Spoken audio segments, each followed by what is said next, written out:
जय हिंद दोस्तों, कैसे हैं आप सभी। आई होप आप सभी बहुत अच्छे होंगे, अपनी तैयारी बढ़िया तरीके से कर रहे होंगे। भाई ये बीएनएस का पार्ट सेकंड है, इससे पहले बीएनएस का पार्ट फर्स्ट आ चुका है। आप लोग जाके उसको देख लेना। 50 मिनट के अंदर मैंने मोस्ट इंपोर्टेंट जितनी भी धाराएं थी वो कवर अप करा दी, और अब ये 15 मिनट में मैंने सारे के सारे जितने भी अदर सेक्शंस बचे हुए थे और जो मुझे लग रहा है कि इंपॉर्टेंट है वो सारे करा दिए। देखो, आपको पढ़ना सब कुछ है, सारी चीजें पढ़नी है, एक एक चीज बिल्कुल एक एक धारा आपको रटी हुई होनी चाहिए। पर ह्यूमन माइंड की कैपेसिटी होती है कि हम सब कुछ याद नहीं कर सकते। तो ये वाली जो चीजें ये मोस्ट इंपॉर्टेंट है। अगर कोई क्वेश्चन बनना होगा बीएनएस से तो इसी के अंदर से बन जाएगा। आपको 5-5 घंटे की 20-20 घंटे की वीडियोस देखने की जरूरत नहीं है, पार्ट्स देखने की जरूरत नहीं है, ना ही आपको इसमें बिल्कुल एलएलबी करने की जरूरत है। आपको सिर्फ उतना चीजें याद करनी है जितनी चीजें इंपॉर्टेंट है। ठीक है, इसमें मैंने सारा कुछ कवर अप करा दिया है। ठीक है, 15 मिनट के अंदर आपकी पूरी की पूरी बीएनएस लास्ट पार्ट जो है वो खत्म हो जाएगा। इससे पहले जिन भी बच्चों ने नोट्स बनाए थे उनके नोट्स मतलब आप पेजेस पे बना सकते हो, बहुत अच्छी बात है। अगर आप नहीं बना सकते तो आप एक ऐसी छोटी सी डायरी ले लो, छोटी सी डायरी के अंदर लिख लेना, और कहीं पे भी जा रहे हो तो इस डायरी को साथ लेके जाओ और धीरे धीरे देखते रहो। आपको पूरी की पूरी जो बीएनएस है वो याद हो जाएगी। मुझे नहीं लगता कि इसके अलावा कोई और प्रश्न अलग से बनना चाहिए। अगर कुछ आता ही है तो फिर भगवान ही मालिक है, फिर तो देखो कुछ नहीं हो सकता, फिर तो सब कुछ याद करना होता है। ये मैंने पूरा का पूरा बना दिया है, आप लोग जाइए इसको देखिए। और इसके तुरंत बाद ही मैं मोस्ट इंपॉर्टेंट आर्टिकल्स के ऊपर वीडियो लेके आने वाली हूँ। इसके अंदर मैंने सारे के सारे आर्टिकल्स कवर अप किए हुए हैं, लगभग 3 पन्ने हैं। ठीक है, ये सारे के सारे मैंने अपनी खुद की हैंडराइटिंग में आप लोगों के लिए नोट्स बनाए हैं, ताकि आप लोगों को बिल्कुल बेस्ट कंटेंट प्रोवाइड हो सके। ये यूपीएसआई का बेस्ट कंटेंट होगा मेरी तरफ से, क्योंकि मैंने भी वादा किया था कि मैं आप लोगों को सारी चीजें प्रोवाइड कराऊंगी, स्पेशली मूल विधि की। अगर आप लोग इस वीडियो को प्यार देते हैं, इस वीडियो को सपोर्ट करते हैं, तो इसके बाद मैं आर्टिकल वाली भी वीडियो लेके आऊंगी बहुत जल्द। और जितनी भी मूल विधि के अदर इंपॉर्टेंट एक्ट्स हैं उसको मैं बिल्कुल शॉर्ट तरीके में, क्रिस्प तरीके में और समझाने के वे में, जो आपके मुश्किल से आधे घंटे में कवर अप करने की कोशिश करूंगी, जिससे आपका समय भी बचे और आपको ये पता चले कि ये चीज मेरे लिए इंपॉर्टेंट और ये चीज मेरे लिए इंपॉर्टेंट नहीं है। ठीक है, तो आप लोग इस वीडियो को प्लीज प्लीज प्लीज शेयर कर देना, ताकि मुझे भी लगे कि हाँ ठीक है, बच्चों तक ये बातें पहुंच रही हैं। और शेयरिंग इज केयरिंग, ऐसा नहीं होता कि आप किसी चीज को शेयर कर दोगे तो मेरा कंपटीशन बढ़ जाएगा, ऐसा नहीं है। बहुत सारे लोगों के पास बहुत सारी चीजें हैं, बहुत सारी किताबें हैं, पर वो पढ़ते ही नहीं है। ठीक है, वो सब रखी रहती है। तो आप लोग इस वीडियो को देखो, जैसे भी आपको समझ में आया मुझे बताना, कमेंट करना। जय हिंद। देखो भाई, धारा 1.1 से लेके धारा 1.4 तक है संक्षिप्त नाम, प्रारंभ और इसका लागू कहाँ तक लागू हुई है। अब ये पिछले वाली बीएनएस के पार्ट 1 में मैंने बताया था कि ये कहाँ तक लागू हुआ है, तो ये आप लोग मुझे बताएंगे। धारा 2 जो होती है वो हमेशा परिभाषा से रिलेटेड होती है। ठीक है, धारा 2 ऑलमोस्ट किसी भी आप लॉ की पढ़ेंगे, किसी भी कानून की पढ़ेंगे तो 99% ये है कि अगर धारा 2 से प्रश्न आ रहा है तो ये समझ लेना कि परिभाषा से ही पूछा जा रहा है। अब ये आपको याद करना है कि धारा 2.4 में के अंदर कूटकरण की परिभाषा है, उसके बाद 2.7 में बेईमानी की परिभाषा है, 2.8 में दस्तावेज की परिभाषा है, 2.9 में कपट पूर्वक की परिभाषा है, 2.12 में देखो 2.12 ये बहुत अच्छे से याद कर लेना, 2.12 में है सरकार की परिभाषा, 2.24 में है अपराध की परिभाषा। ठीक है, जहां सरकार होगी वहां अपराध भी होगा, और जहां अपराध होगा वहां लोक सेवक जरूर आएंगे। ठीक है, तो 2.28 में क्या है, लोक सेवक की परिभाषा। और जहां लोक सेवक आएंगे, लोक सेवक कुछ ना कुछ मूल्यवान प्रतिभूति भी लेंगे। आप भी एक तरीके से लोक सेवक बनेंगे, दरोगा बनेंगे जब कल को, तो आप भी कुछ ना कुछ प्रतिभूति लेंगे, फ्री में तो काम तुम करने के हो नहीं। तो 2.31 में क्या हो गया, मूल्यवान प्रतिभूति। 2.36 में है सदोष लाभ और अभिलाभ, सदोष अभिलाभ, और 2.37 में है सदोष हानि। ठीक है, जब आप मूल्यवान प्रतिभूति लेंगे तो आपको लाभ होगा, लाभ होता है तो कुछ ना कुछ हानि भी होती है, तुम्हारा ब्याह हो जाएगा, तुम्हारी बहू तुम्हारी हानि करवाया करेगी। तो इस तरीके से इसको याद कर लेना। 2.38 में है सदोष अभिलाभ प्राप्त करना और सदोष हानि उठाना। ये इसकी परिभाषा, ये सब परिभाषाएं चल रही हैं। ठीक है भाई। 2.3.5 में है समान आशय को पूरा करने में यदि कोई व्यक्ति कोई ऐसा कार्य करता है, जैसे मान लो एक लड़का है ए, ठीक है, ए नाम का जो व्यक्ति है ये बी नाम के व्यक्ति के साथ ऐसे ही रहता है, फिरता रहता है, मतलब इसके साथ आवारा की तरह घूमते रहते हो ना, जैसे तुम इधर उधर गली मोहल्लों में, तो ये ए के साथ हमेशा घूमता रहता है, तू जहाँ जाएगा मैं वहाँ रहूँगा। अब ए ने कहा कि भैया मैं ना किसी को गोली मारने जा रहा हूँ, तू चल रहा है क्या मेरे साथ। अब बी तो हमेशा उसका साथ छोड़ने का ही नहीं है, बिल्कुल उसका भाई है, संग वाला भाई है। अब ए ने सी को गोली मारी और बी खड़ा होकर देख रहा है, बी ने कुछ नहीं किया, बी ने ना ये कहा कि तू रुक जा, बी ने ना ये कहा कि तू इसे गोली मार, कुछ नहीं कहा। तब भी बी दोषी है, किस धारा के तहत, धारा 34 के तहत। ये धारा 34 समान आशय, मतलब तुम्हारा आशय सेम था, यही माना जाएगा कि बी भी इसको मारना चाह रहा था, सी को मारना चाह रहा था। अब सी चाहे मर जाए, अब मर जाएगी तो कौन सी धारा लगेगा, 307 की बताओ। 307 को इसमें बीएनएस में क्या कहते हैं बताओ, मैंने तुम्हें पिछली क्लास में सारी चीजें याद करवाई हैं। अब धारा 4 में आते हैं दंड। धारा 4 में आते हैं हर तरह के दंड कि किस किस प्रकार के दंड होते हैं। धारा 5 में आता है दंडादेश का लघुकरण। धारा 6 में आता है दंडाविधियों की भिन्ने। 4, 5, 6 एक साथ दंड हो गया, दंड हो गए, ठीक है। दंड से रिलेटेड जो भी चीज़ें आएंगी तो 4, 5, 6 से रिलेटेड 4, 5, 6 में आएंगी। ये चीज़ें थोड़ा सा आपको याद रखनी है। उसके बाद हम आ जाते हैं धारा 8 में। धारा 8, 5 और 8, 6 कहती है जुर्माने की रकम जुर्माने आदि देने के व्युत्क्रम पर होने वाले दायित्व।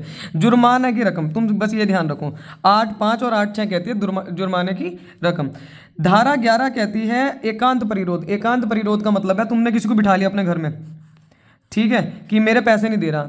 तुमने किसी को ए नाम के व्यक्ति को 20,000 रुपये दिए थे, ये दे नहीं रहा था, तुम इसे ठा के अपने घर लिया है, तो इसको कहेंगे एक तरीके से एकांत परिरोध। एकांत परिरोध करना भी एक तरीके का अपराध है, आप किसी को ऐसे बिठा नहीं सकते हो, ठीक है। एकांत परिरोध की अवधि आपने कितनी देर तक बिठाया है? 24 घंटे बिठाया है, 12 घंटे बिठाया है, 1 महीने बिठाया है, कितनी देर तक बिठाया है?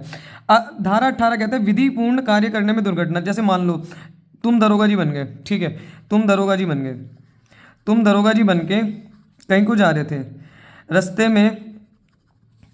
रास्ते में तुम्हारे आगे गाय आ गई और तुमने आके मान लो गाय में ही टक्कर मार दी और गाय वहाँ पे मर जाती है। पहली बात तो गाय मरेगी नहीं, तुम ही मर जाओगे। चलो मान लो गाय भी आ गई और उसमें तुमने रास्ते में आके किसी आदमी को ठोक दिया जो वहीं पे चल रहा था, तो इसमें तुम्हारा तो कोई दोष नहीं है, तुम तो एक विधिपूर्ण कार्य करने जा रहे थे, तुम अपनी ड्यूटी पे जा रहे थे। या फिर आप इस तरीके से भी समझ सकते हो कि आप ऐसा कोई कार्य कर रहे हो जो ड्यूटी से रिलेटेड है। जैसे मान लीजिए आप किसी की ड्यूटी पे हैं और आपने वहाँ पे आपको ऑर्डर आया कि इनको मारना है और किसी की ज़्यादा चोट लग गई, तो विधि पूर्व कार्य करने में अगर दुर्घटना होती है तब भी वो सजा का पात्र है, तब भी ये उसको दंड दिया जाएगा, ठीक है। इसमें ये है। धारा 20 कहती है 7 साल से कम आयु के कार्य, ये याद कर लेना थोड़ा सा, ये इंपॉर्टेंट है, ठीक है। धारा 20 कहती है 7 साल से कम आयु के शिशु के कार्य। जैसे मान लो 7 साल से कम आयु के शिशु ने अगर आपने कुछ ऐसा काम करवा दिया उससे जो काम उसको नहीं करना चाहिए था। जैसे मान लो 7 साल से कम आयु के बच्चे से आपने मरवा दी गोली किसी को। जैसे ए का लड़का है बी, ए का लड़का बी है। अब ए कह रहा है कि अगर मैं गोली मारूंगा सी को तो मुझे तो हो जाएगी जेल। तू एक काम कर, तेरी 7 साल से कम की उम्र है भैया, तू एक काम करियो, अंकल आएंगे, अंकल को सीधा उठा के मार दियो। तो इसमें भी उसको तो सजा नहीं होगी, बी को तो सजा नहीं होगी, पर इसको सजा हो जाएगी ए को। समझ रहे हो मेरी बात को? तो 7 साल से कम आयु के शिशु के कार्य जो हैं वो धारा 20 के अंतर्गत आते हैं। 7 से ऊपर और 12 वर्ष से नीचे के शिशु के कार्य धारा 21 में आते हैं। विकृत चित्त, बावला है कोई, अब बावले ने ठा के गोली मार दी तो बावले को भेज दो जेल, उसको क्या फर्क पड़ रहा। तो ये किस में आते हैं? धारा 22 में आते हैं। धारा 23 में ऐसे व्यक्ति का कार्य जो मत्तता या ड्रंक में है, मतलब नशे में है, होने के कारण निर्णय लेने में असमर्थ था। जैसे कोई लड़का है ए, उसको दारू पिला दी, खूब बिल्कुल भर के दारू पिला दी इसे। अब इसे ये नहीं समझ में आ रहा कि सामने कौन बैठा है, वो उसे गाली बके जा रहा है। सामने बैठे हैं पीएम साहब, ठीक है, और इसने धड़ाधड़ गाली बक दी। तो अब ये इस समय पे निर्णय लेने में असमर्थ है ना। ये मैं तुम्हें एग्जांपल से समझा रही हूँ, इसमें पागल मत हो जाना कि पता नहीं क्या समझ लो इसे, ठीक है। तो ऐसे व्यक्ति के कार्य जो निर्णय लेने में असमर्थ है, उसके बारे में कहाँ डेफिनेशन दी हुई है? धारा 23 में दी हुई है, ठीक है भाई। धारा 23 में ऐसी दंडों के बारे में बात है। धारा 34 प्राइवेट प्रतिरक्षा में की गई बातें। प्राइवेट प्रतिरक्षा में की गई बातें, ये भी बहुत इंपॉर्टेंट है। प्राइवेट प्रतिरक्षा में की गई बातें का मतलब है कि आप दरोगा बन गए, आप जा रहे हो, ठीक है, आप लॉ एंड ऑर्डर की ड्यूटी कर रहे हो, रात को आपको गुंडों ने घेर लिया, आपके पास आपकी पिस्टल है और वो आपके कनपट्टी पे बिल्कुल उन्होंने छुरी रख दी, तो आपका ये प्राइवेट अधिकार है। ये दोनों व्यक्तियों को है। सबसे पहली बात, ये गवर्नमेंट ऑफिशियल को भी है और प्राइवेट व्यक्ति को भी है कि आप अपने प्राइवेट व्यक्ति का मतलब है कोई नॉर्मल इंसान जो गवर्नमेंट सर्विसेज में नहीं है, तो आप अपनी प्राइवेट प्रतिरक्षा कर सकते हैं। ऐसे व्यक्ति के विरुद्ध प्राइवेट प्रतिरक्षा का अधिकार जो विकृत चित्त है, बावला है कोई, ठीक है, वो आगे आज तेरे गोली मारूंगा, तो ऐसे व्यक्ति को भी आप चाहें तो प्राइवेट प्रतिरक्षा में उसके पैर पे गोली मार सकते हैं। पर प्राइवेट प्रतिरक्षा का मतलब ये होता है कि आप सिर्फ अपना बचाव करेंगे, ऐसा नहीं कि उसकी खोपड़ी पे ही गोली मार दी, ठीक है, तो जाओगे तुम जेल। आ रही समझ में? खोपड़ी पे गोली नहीं मारनी, हमें सिर्फ अपना बचाव करना है, ठीक। धारा 37 दिख रहा है ना तुम्हें सबको? धारा 37 जो है, धारा 37 कार्य जिनके विरुद्ध प्राइवेट प्रतिरक्षा का अधिकार नहीं है। मतलब ठीक ठाक बात थी, तुम्हारे पास गोली थी, हैं, ठास के पिस्टल बुलेट पे घूमियो, दरोगा जस मजा मास्टरी में ना पहियो। तो तुम्हारे पास थी पिस्टल, तुमने सोचा कि आ जा तुझे देखूंगा आज, तो ऐसा नहीं करना, ठीक है। ऐसा नहीं कि तुम हर जगह अपना वो दिखा रहे हो। तो ऐसे कार्य हैं जिनमें प्राइवेट प्रतिरक्षा का आपको अधिकार नहीं है, ये आपको पढ़ाया जाएगा, इसको बहुत डीपी पढ़ाया जाएगा। अभी आप ये 34, 36 और 37 इसको याद रखना। देखो ये वाला 34 बीएनएस का 34 है, और जो ये वाला 34 है ना, ये आईपीसी का 34 है। ये इस 34 को जनरली नॉर्मल भाषा में बोला जाता है समानाशय। ये कॉमन उसमें लगाया जाता है जब 5-6 लोग मिलकर किसी एक कार्य को करते हैं, कॉमन इंटेंशन कहते हैं इसको, ठीक है। धारा 34 को याद रखना। और ये वाला जो 34 है, ये प्राइवेट प्रतिरक्षा वाला 34 है, इसको ये थोड़ा सा अलग है, ये बीएनएस वाला है, तो इसको थोड़ा सा ध्यान रखना है आपको। धारा 46 में दुष्प्रेरक, तुमने उत्प्रेरक सुने होंगे, ठीक है, केमिस्ट्री में, पर ये दुष्प्रेरक है। दुष्प्रेरक वो कि किसी को भड़काना, मंथरा वाला काम करना, तो वो किस में आता है, धारा 46 में आता है। धारा 47 और 48, भारत से बाहर के अपराधों का दुष्प्रेरण, भारत से बाहर के अपराधों का दुष्प्रेरण मतलब यहाँ से तुम भर के चले जाओ कट्टा और छुरी वुरी और बाहर जाके किसी को मार जाओ, भारत से बाहर जाके, तो तब भी तुम सजा के पात्र हो। धारा 61(1) और 61(2) आपराधिक षड्यंत्र, ये भी इंपॉर्टेंट धारा है, ठीक है, इसको ध्यान करना थोड़ा सा।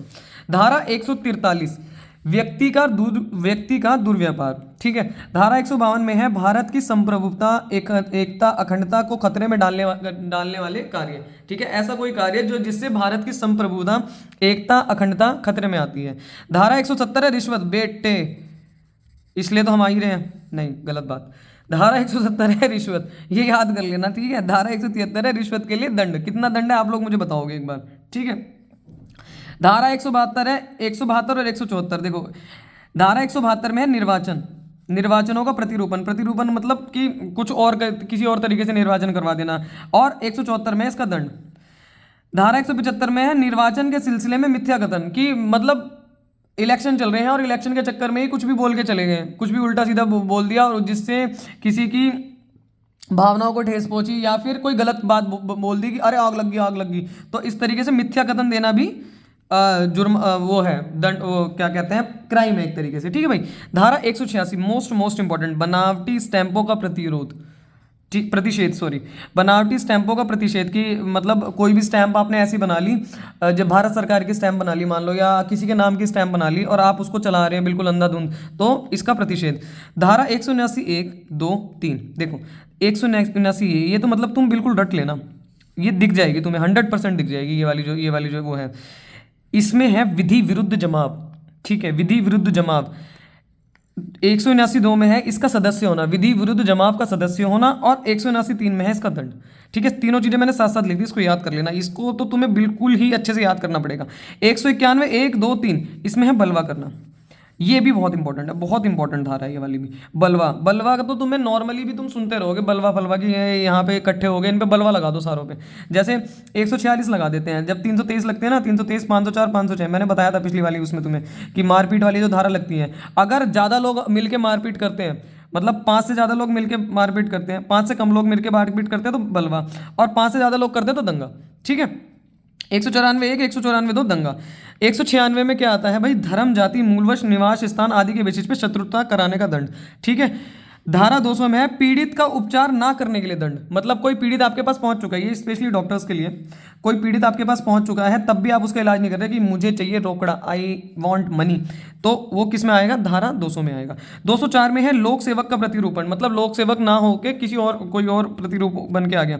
धारा 212 है मिथ्या सूचना देना, किसी को गलत सूचना देना, अरे फलाने उसका बेटा, मान लो उसके बेटे को हार्ट अटैक आ गया, अब कोई ए नाम का व्यक्ति है सपोज, उसने जाके बी नाम के व्यक्ति को बोला कि तेरा जो बेटा है ना सी, इसको तो हार्ट अटैक आ गया, ये मर गया, और इस बात पे ये तो मरा नहीं है, तो जिंदा है, और इस बात पे बी मर जाए, तो ए दोषी होगा नहीं होगा, इसने इसे हार्ट अटैक दे दिया, जबकि इसने मारा नहीं, किसी शस्त्र का प्रयोग नहीं किया, कुछ नहीं किया, तब भी बी ए जो है वो दोषी है, ठीक है। 217 इस आशय से मिथ्या सूचना देना कि लोक सेवक अपनी विधिपूर्ण शक्ति का प्रयोग करके किसी दूसरे व्यक्ति को क्षति पहुंचा दे, मतलब इसको आप इस तरीके से समझ सकते हैं, जैसे ए ही है, ए मान लो जज है, बी ने कोई छोटा मोटा अपराध किया है, वैसे अपराध किया है, पर जो सी है ना, सी ऐसे ऐसे एविडेंस लाया, अरे जी इसने तो सर भी फोड़ दिया था, अरे जी इसने तो हत्या ही कर दी थी, बिल्कुल उसकी झूठी बात बता रहा, किसी लोक सेवक कोई लोक सेवक अपनी विधिपूर्ण शक्ति, मतलब जज को अधिकार है कि इसको सजा दे सकता है, फिर भी वो लोक सेवक जो है वो अपनी विधिपूर्ण शक्ति का गलत प्रयोग कर रहा है क्योंकि उसके सामने सच नहीं रखा गया, मिथ्या सूचना दी गई उसको, ठीक है, क्षति के लिए, एक ही क्षति के लिए ये काम ऐसा कर रहा है। तो ये किस में आएगा, 217 में आएगा। 221 में आता है लोक सेवक के कृत्यों में बाधा डालना, मतलब लोक सेवक कोई काम कर रहा है, जैसे सपोज तुम भी लोक सेवक में ही आते हो कि तुम कोई काम करने जा रहे हो, सपोज करो कि तुम कोई बाउंड्री कराने जा रहे हो किसी ज़मीन की, और वहाँ पे जाके 4-5 औरतें वहीं पे हल्ला मचाने लग जाओ, अरे हमारे साथ तो ऐसे कर दिया, हमारे साथ वैसे कर दिया, तो ये लोक सेवक के कृत्यों में बाधा डालना है एक तरीके से, ठीक। 227 में मिथ्या साक्ष्य देना, मतलब बेफालतू के साक्ष्य दे देना कोर्ट के सामने कुछ भी करके। 228 में है मिथ्या साक्ष्य गढ़ना, और 229 में है मिथ्या साक्ष्य देने का दंड, ठीक है, मिथ्या साक्ष्य देना, मिथ्या साक्ष्य गढ़ना और मिथ्या साक्ष्य देने का दंड। देखो मेरी राइटिंग भी खराब होगी लिखते लिखते, कल रात को लिख रही थी मैं, नींद आ रही थी मुझे बहुत तेज की, ठीक है। अब देखो 234 में है मिथ्या प्रमाण पत्र बनाना, ठीक है, तुमने फर्जी प्रमाण पत्र बना लिया, नुका जी मैंने तो बीएड कर रखी ब्याह करवाने के मारे, और कर रखा तुमने कुछ भी नहीं, 12वीं बहुत मुश्किल से पास हुई, तो ये क्या हो जाएगा, ये 234 के तहत अपराध। 249 अपराधी को संशय देना, वही ए बी के साथ रह हुए हमेशा, अब ए किसी का सर फोड़ आया या किसी को हत्या कर आया, अब बी तो इसका बिल्कुल याडी है, ये इसके जाके घर पे रहने लगा, तो बी भी पकड़ा जाएगा, बी भी पकड़ा जाएगा किस अपराध के तहत, 249 के तहत। 270 लोक न्यूसेंस, बहुत मोस्ट इंपॉर्टेंट, लोक न्यूसेंस। न्यूसेंस का मतलब क्या होता है, बदमाशी करना, ठीक है, लड़ाई झगड़ा करवाना, या फिर कहीं पे भी हल्ला वल्ला मचवा देना, या कहीं पे दंगे करवा देना, कोई भी ऐसा आपराधिक कृत्य जिससे समाज में मतलब न्यूसेंस फैल जाए। न्यूसेंस का मतलब है हलचल फैल जाए, ठीक है, कोई मतलब गड़बड़ वाला कार्य है, उसको कहते हैं न्यूसेंस, ठीक है, न्यूसेंस फैलाना, हल्ला वल्ला मचाना, कि गलत चीज़ें फैला देना। 294 में है अश्लील पुस्तकों का विक्रय। 295 में है शिशु को अश्लील वस्तुओं का विक्रय, मतलब किसी बच्चे को, शिशु मतलब शिशु बोले तो देखो 12 साल तक शिशु ही मानते हैं उसको। 316 1 2 3 4 5 आपराधिक न्यास भंग, ये भी इंपॉर्टेंट है, इसको याद कर लेना। 335 में है मिथ्या दस्तावेज रखना, देखो यहाँ था मिथ्या साक्ष्य देना, ठीक, और यहाँ पे है मिथ्या दस्तावेज रचना, ये था प्रमाण पत्र बनाना, प्रमाण पत्र अलग चीज़ है, सर्टिफिकेट, और यहाँ पे है मिथ्या दस्तावेज रचना। दस्तावेज का मतलब है कि किसी भी ऐसी चीज़ को रिप्रेजेंट करना जो जिससे किसी का भला या बुरा हो सकता है, ठीक है। 336 1 2 3 कूट रचना, अभी जो पहले कूट रचना आई थी वो क्या थी दीदी, 2-4 में हमने पढ़ी थी, यहाँ पे पढ़ी है ना 2-4 में तुमने, कूटकरण पढ़ा है यहाँ पे तुमने 2-4 में, तो ये कूट रचना अलग है, ठीक है। कूट रचना का मतलब है किसी चीज़ में कुछ ना कुछ मैनिपुलेशन कर देना, अलग से वो कर देना। धारा 337 है न्यायालय के अभिलेखों में कूट रचना, मतलब कुछ भी मैनिपुलेट करके उसको दिखा देना कि अरे देखो ये वाला वो आ गया। 351 2 और 3 में है आपराधिक अभित्रास, और 356 1 2 3 4 में है मानहानि। क्या मैं ना मानहानि का केस लगा दूंगा तेरे पे, तो ये वही है 356 1 2 3 4, इन सब में मानहानि की परिभाषा, मानहानि के लिए दंड, ये सब है, ठीक। तो ये है तुम्हारा पूरा टोटल खत्म हो गया, ठीक।